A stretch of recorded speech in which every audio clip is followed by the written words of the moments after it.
दोस्तों जय हिंद। स्वागत है अपने YouTube चैनल लैब फ्यूल में। जैसा कि आपको पता है सीटेट का एग्जाम बहुत जल्दी होने वाला है और उसी को ध्यान में रखते हुए हमने सीटेट के लिए बहुत सारी क्लासेस डिस्कस करी है। अब दोस्तों सीटेट में जितने भी विषय हैं उनके जितने भी संभावित प्रश्न हैं उनको हम डेली डिस्कस करते हैं। तो आज उसी श्रृंखला में दोस्तों पर्यावरण अध्ययन के कुछ महत्वपूर्ण प्रश्न हैं उनको हम डिस्कस करेंगे और उसी के हिसाब से आपकी तैयारी को देखेंगे कि आपकी तैयारी कितनी अच्छी है। तो दोस्तों आपको क्या करना है कि वीडियो के लास्ट में आपको कमेंट बॉक्स में कमेंट करके ज़रूर बताना है कि आपका स्कोर कितना रहा है। ठीक है दोस्तों, खुद को जांचना ही सबसे अच्छी रणनीति होती है। तो वीडियो बहुत छोटा है, आप देख लीजिए और प्रश्न भी बहुत अच्छे हैं। तो पहला प्रश्न पढ़ लेते हैं। खेजड़ी वृक्ष के बारे में सही कथनों को चुनिए। प्रश्न नंबर है 1 और पूछ रहा है कि खेजड़ी वृक्ष के बारे में सही कथनों को चुनिए। ए ऑप्शन है यानी कि 1 नंबर है, यह वृक्ष मुख्यतः रेगिस्तानी क्षेत्रों में पाया जाता है। बी है, इसे अधिक जल की आवश्यकता नहीं होती है। सी है, यह छायादार वृक्ष है जिसकी छाया में बच्चे खेलना पसंद करते हैं। और डी है, यह अपने तने में जल एकत्रित करता है और लोग पतले पाइप डाल के इससे जल पीते हैं। तो आपने अगर हमसे एनसीईआरटी पढ़ी होगी दोस्तों, मैंने आपको एनसीईआरटी बिल्कुल डिटेल में पढ़ाई है। अगर नहीं पढ़ी है आपने तो लिंक डिस्क्रिप्शन में है, आप जाके देख लीजिए, बहुत इंपॉर्टेंट है। ठीक है, तो आप इसका ऑप्शन बता दीजिए कि इसमें ऑप्शन जो है वो कौन कौन से सही है, बताइए जल्दी आप। ठीक, बिल्कुल सही। आप लोग बहुत अच्छा बता रहे हैं, सही है। ठीक है, क्या ऑप्शन है इसके? इसके जो ऑप्शन है दोस्तों वो मैं बता देता हूँ। देखिए, यह वृक्ष मुख्यतः रेगिस्तान पाया जाता है। ठीक है, इसे अधिक जल की आवश्यकता नहीं होती है। भैया रेगिस्तान में जो पाया जाएगा उसे अधिक जल की आवश्यकता नहीं होगी, तो ये भी ठीक हो जाएगा। यह छायादार वृक्ष है जिसकी छाया में बच्चे खेलना पसंद करते हैं, ये भी ठीक है।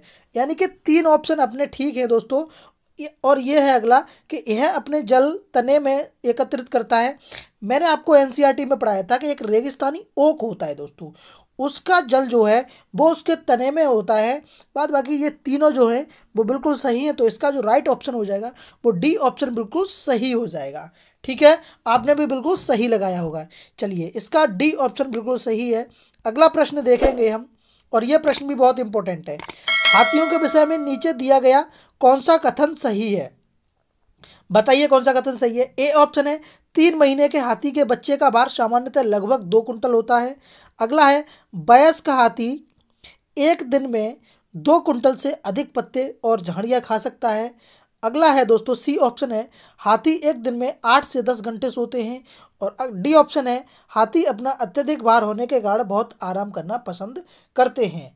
तो दूसरा क्वेश्चन है आपका, बताइए क्या इसका आंसर सही रहेगा। तो दोस्तों बिल्कुल आप सही बता रहे हैं।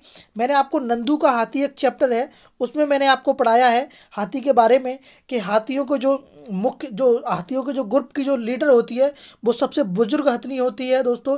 14 से 15 साल बाद हाथी का जो बच्चा है वो ग्रुप को छोड़ देता है। अगर बहुत सारी चीज़ें बताई हैं नंदू के हाथी में, लिंक डिस्क्रिप्शन में आप देखिए। इसका जो राइट आंसर हो जाएगा वो ए ऑप्शन बिल्कुल सही हो जाएगा। ए ऑप्शन बिल्कुल सही है। चलिए अगला प्रश्न देख लेते हैं, और यह प्रश्न भी आपके लिए इंपॉर्टेंट हो जाएगा। शिक्षण का प्रश्न है दोस्तों। देखिए, प्रश्न बोल रहा है कि हरप्रीत अपने शिक्षार्थियों को यह सुझाव देना पसंद करती है। हरप्रीत अपने शिक्षार्थियों को यह सुझाव देना पसंद करती है कि पर्यावरण संरक्षण के लिए किस प्रकार एक व्यक्ति सबसे अच्छे संभावित तरीके से अपना योगदान दे सकता है। उनका सबसे बेहतर सुझाव उनका सबसे बेहतर सुझाव हो सकता है। ठीक है, तो बताइए, ऑप्शन में पढ़ के सुना देता हूँ आपको। देखिए, ए ऑप्शन है, कार स्कूटर आदि जैसे व्यक्तिगत वाहन न रखें। बी है, घर से बाहर अक्सर आने जाने से बचना चाहिए। डी ऑप्शन है, अपने व्यक्तिगत वाहन के इंजन की नियमित जांच करानी चाहिए।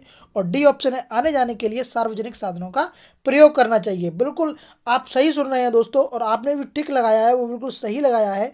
इसका जो राइट आंसर है वो डी ऑप्शन बिल्कुल सही है। क्या है? डी ऑप्शन, आने जाने के लिए सार्वजनिक साधनों का प्रयोग करना चाहिए। ठीक है, डी ऑप्शन बिल्कुल सही हो जाएगा। 3 प्रश्न कर लिए हैं आपने। अब बताइए आपने कितना स्कोर किया है। अगला प्रश्न बहुत इंपॉर्टेंट है। बताइए, हमारे देश के नीचे दिए गए किस भाग में खाने की चीजें जैसे टेपिओका और नारियल को लोग अपने घर के आंगन में उगाते हैं और उन्हें इनसे बने हुए खाने का स्वाद बहुत अच्छा लगता है। बताइए, ए ऑप्शन है असम, बी है गोवा, सी है केरल और डी है आंध्र प्रदेश। तो क्या टिक करते हैं, बताइए क्या टिक कर दिया जाए, बताओ।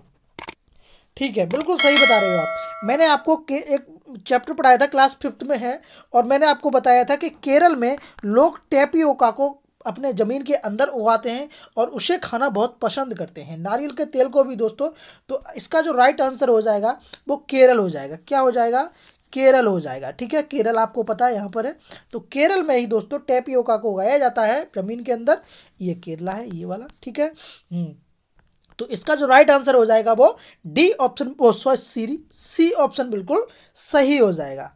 चलिए अगला प्रश्न देख लेते हैं, ये प्रश्न भी आपका इंपॉर्टेंट है। बताइए, नीचे दिए, देखो मैं यहाँ प्रश्न थोड़ा लंबा है तो यहाँ सुन लीजिए पहले। नीचे दिया गया पैराग्राफ पढ़िए जिसे गांव के एक छात्र ने अपने घर के विषय में लिखा है। ठीक है, अब हम इसे थोड़ा ऊपर कर लेते हैं। अब बताइए, मतलब वो छात्र है वो क्या कह रहा है अपने गांव के बारे में। मैं गांव से आया हूँ, हमारे गांव में अत्यधिक वर्षा होती है, इसलिए हमारे घर धरती से लगभग 10 से 12 फीट यानी कि 3 से 3.5 मीटर ऊंचे बने होते हैं। उन्हें मजबूत बांस के खम्भों पर बनाया जाता है।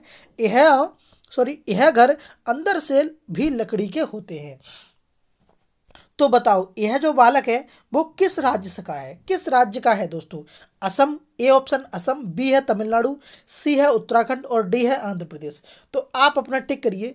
आपको मैंने एनसीईआरटी में दोस्तों पढ़ाया था बहुत अच्छे से कि जम्मू कश्मीर में क्या कहते हैं, जम्मू कश्मीर में दोस्तों एक टूर आने वाला था और उस टूर से पूरे भारत के जो बच्चे थे वो आ रहे थे। और उसी टूर में दोस्तों ये बातें करी गई थी। कुछ बच्चों ने राजस्थान के बारे में बताया जो राजस्थान के थे, कुछ ने उत्तराखंड के बारे में बताया, कुछ ने आंध्र प्रदेश के बारे में बताया और किसी ने असम के बारे में बताया दोस्तों। तो ये जो बात होती है दोस्तों कि 3 से 3.5 मीटर ऊंचे घर बने होते हैं क्योंकि यहाँ बारिश बहुत अधिक होती है दोस्तों। तो ये जो राइट आंसर हो जाएगा वो असम हो जाएगा। बिल्कुल सही आप लगा रहे हैं, असम इसका बिल्कुल सही आंसर है। चलो अगला देख लेते हैं। अगला प्रश्न है हमारा, जीव जंतुओं पर आधारित पाठ को पढ़ाने के बाद शीतल कक्षा 4 के शिक्षार्थियों के लिए चिड़ियाघर के भ्रमण का आयोजन करती है। यह खाली स्थान में शिक्षार्थियों की मदद करेगा। यानी कि ये चिड़ियाघर का जो भ्रमण है दोस्तों वो किस में मदद करेगा, बताइए शिक्षार्थियों की। दैनिक समय सारणी, बताइए इसका क्या आंसर हो जाएगा। दैनिक समय सारणी बताओ, दैनिक समय सारणी की चर्चा में बदलाव। और अगला ऑप्शन है कक्षा कक्षीय अधिगम को वास्तविक जीवन की परिस्थितियों के साथ जोड़ना। अगला है जीव जंतुओं को पालतू कैसे बनाया जाए इसके प्रति संवेदनशील विकसित करने। और डी ऑप्शन है जीव जंतु संरक्षण कौशल का विकास। तो आप बताइए इसका राइट आंसर क्या है, राइट आंसर क्या है। तो आप देख रहे होंगे दोस्तों इसका जो राइट आंसर है वो बी ऑप्शन सही है, कक्षा कक्षीय अधिगम को वास्तविक जीवन के साथ परिस्थितियों से जोड़ना। देखिए जहाँ पर आपको अवसर मिल जाए, वास्तविक जीवन मिल जाए दोस्तों, वो ऑप्शन लगभग लगभग सही होता है।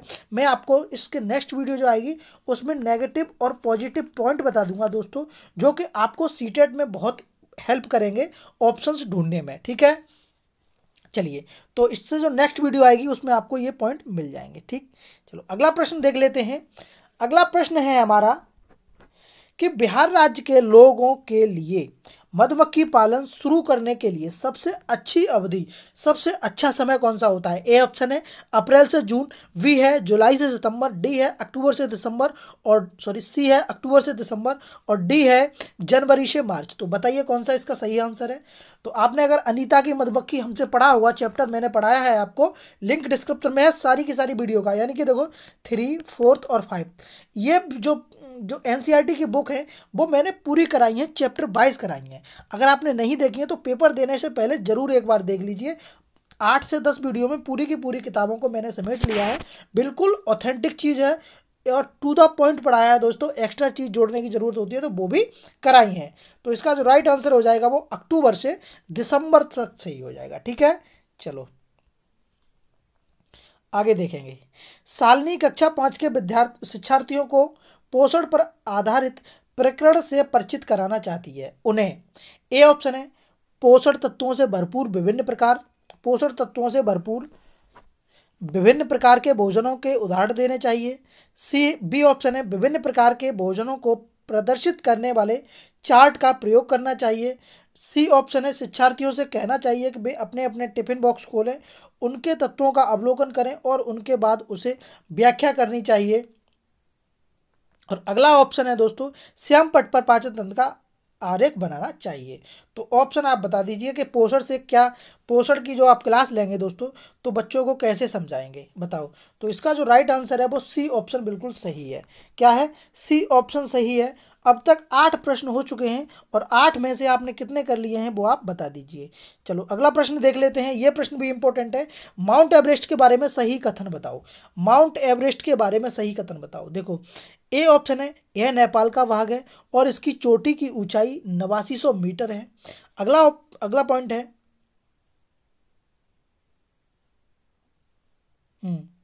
अगला पॉइंट है दोस्तों, यह भारत का भाग है और इसकी चोटी की ऊंचाई 9850 मीटर है।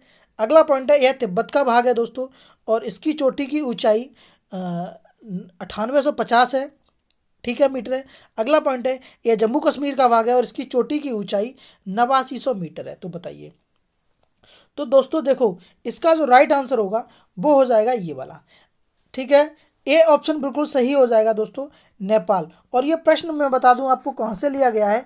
ये प्रश्न दोस्तों एक कह सकते हैं कि JNB, देखिए एक उसमें बचेंद्री पाल का एक चैप्टर है दोस्तों, जो कि उत्तर काशी में माउंटेनियरिंग की जो आप कह सकते हैं ट्रेनिंग है वो दी जाती है।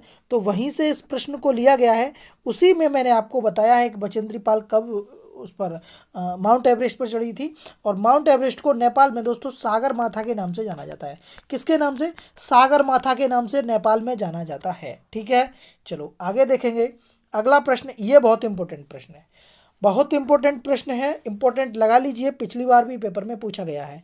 राजस्थानी ओक एक पेड़ का नाम है जिसकी जड़ें उस गहराई तक जमीन के भीतर जाती हैं जब तक कि पानी तक न पहुंच जाए। इस पेड़ की जड़ों की गहराई इस पेड़ की ऊंचाई से लगभग 30 गुनी होती है। यह पेड़ कहाँ पाया जाता है? बताओ कहाँ पाया जाता है। अब देख लिया आपने कि सर रेगिस्तानी योग बता रहे हैं, तो लगा दिया अबू धाबी लगा दिया या राजस्थान लगा दिया, बिल्कुल गलत हो जाएगा। 1 नंबर आपका तुरंत कट जाएगा। अगर आपने एनसीईआरटी पढ़ी है मेरे से या और कहीं पर, तो आपने बिल्कुल पढ़ा होगा कि यह जो पेड़ है वो ऑस्ट्रेलिया में पाया जाता है। कहाँ पर पाया जाता है दोस्तों? ऑस्ट्रेलिया में पाया जाता है। चलो आगे देखेंगे। अगला प्रश्न इंपॉर्टेंट है, बताओ। कोई डॉक्टर एक मरीज को खाने के लिए कुछ दवाइयाँ लिखता है और साथ ही गुड़, आंवला और हरी पत्तेदार सब्जियां जरूर खाने का सुझाव देता है। यह मरीज किस रोग से पीड़ित है? यानी कि जो डॉक्टर है दोस्तों वो आंवला, गुड़, हरी पत्तेदार सब्जियां खाने की सलाह देता है। तो इसको क्या हो सकता है दोस्तों? एनीमिया हो सकती है। क्या? एनीमिया की, यानी कि खून की कमी हो सकती है इसको। तो राइट आंसर सी ऑप्शन बिल्कुल सही हो जाएगा। सी ऑप्शन बिल्कुल सही हो जाएगा। चलो अगला प्रश्न देख लेते हैं। ये प्रश्न भी इंपॉर्टेंट है आपके लिए, सुनिए। निम्नलिखित में से कौन सा प्राथमिक स्तर पर पर्यावरण अध्ययन के शिक्षण का उद्देश्य नहीं है?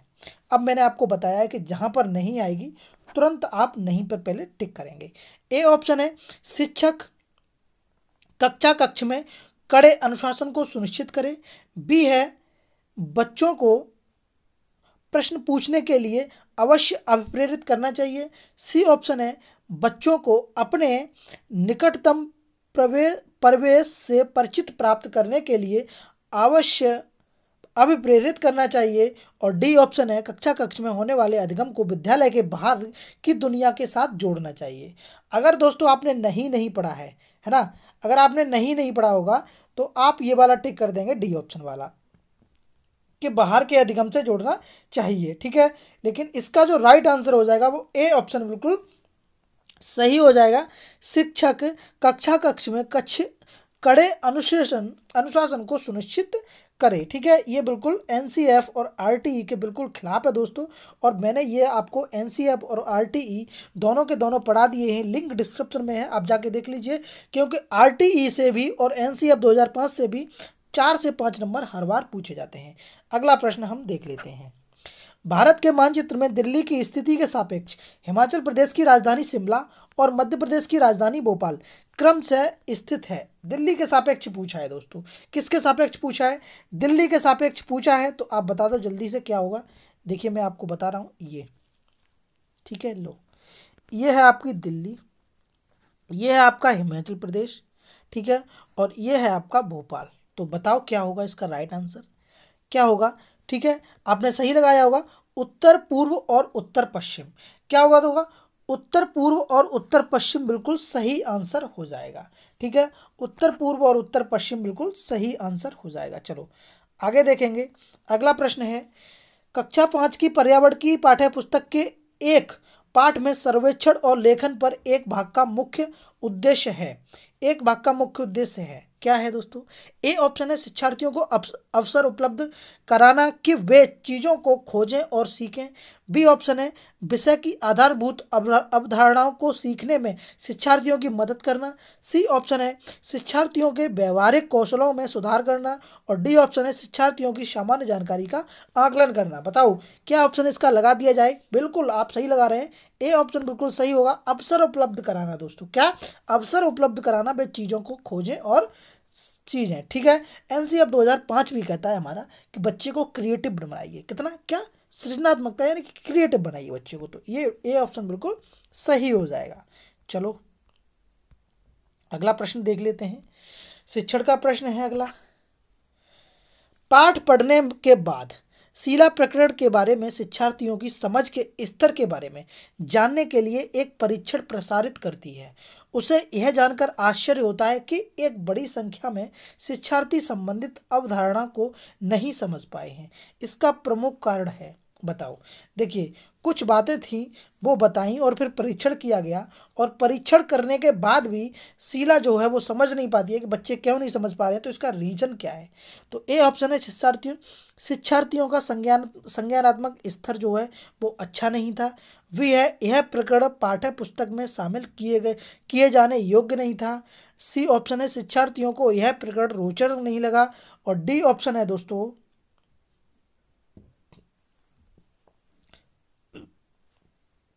उनसे प्रकरण को पढ़ाने के लिए सही पद्धति का प्रयोग नहीं किया गया था। तो इसका बिल्कुल राइट आंसर हो जाएगा वो डी ऑप्शन बिल्कुल हो जाएगा। उनसे प्रकरणों को पढ़ाने के लिए सही पद्धति का प्रयोग नहीं किया गया। ठीक है, चलो डी ऑप्शन